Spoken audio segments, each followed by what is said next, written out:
जीवों का एक वर्ग है जिसमें एक समान गुण होते हैं, वह है 3 जोड़ी संधिपाद। वर्गकीय संवर्ग यह सुस्पष्ट जैविक है, ना कि केवल आकारकीय समूहन। अर्थात वर्गकीय संवर्ग में जैविक लक्षणों अर्थात विकास, प्रजनन प्रणाली, जीवों की उत्पत्ति क्रम इत्यादि के आधार पर जीवों को वर्गीकृत करते हैं, ना कि बाह्य गुणों आकारकीय लक्षण को देखकर। कीट जीवों का एक वर्ग है जिसमें एक समान गुण होते हैं, वह है 3 जोड़ी संधिपाद। संधिपाद का मतलब होता है जुड़े हुए पैर। 3 जोड़ी मतलब 6, इसीलिए इसे हेक्सापोडा भी कहते हैं।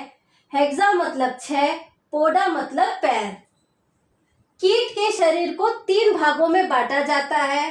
पहला है हेड, दूसरा है थोरैक्स और तीसरा है एब्डोमेन। थोरैक्स को भी 3 भागों में बांटा जाता है। पहला वाला भाग होता है प्रोथोरैक्स, बीच वाला भाग होता है मेसोथोरैक्स और तीसरा भाग होता है मेटाथोरैक्स। तो पहला संधिपाद यह प्रोथोरैक्स से निकलता है, दूसरा संधिपाद यह मेसोथोरैक्स से निकलता है और तीसरी जोड़ी का संधिपाद यह मेटाथोरैक्स से निकलता है।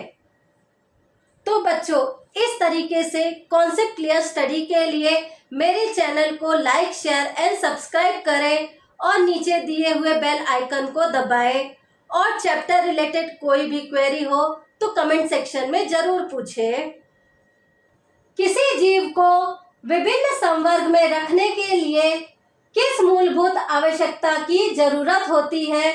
तो इसका आंसर है बच्चों, व्यष्टि मतलब इंडिविजुअल या उसके वर्ग के गुणों का ज्ञान होना। इस मूलभूत आवश्यकता की जरूरत होती है किसी भी जीव को विभिन्न संवर्ग में रखने के लिए। विभिन्न संवर्गों का क्या लाभ होता है?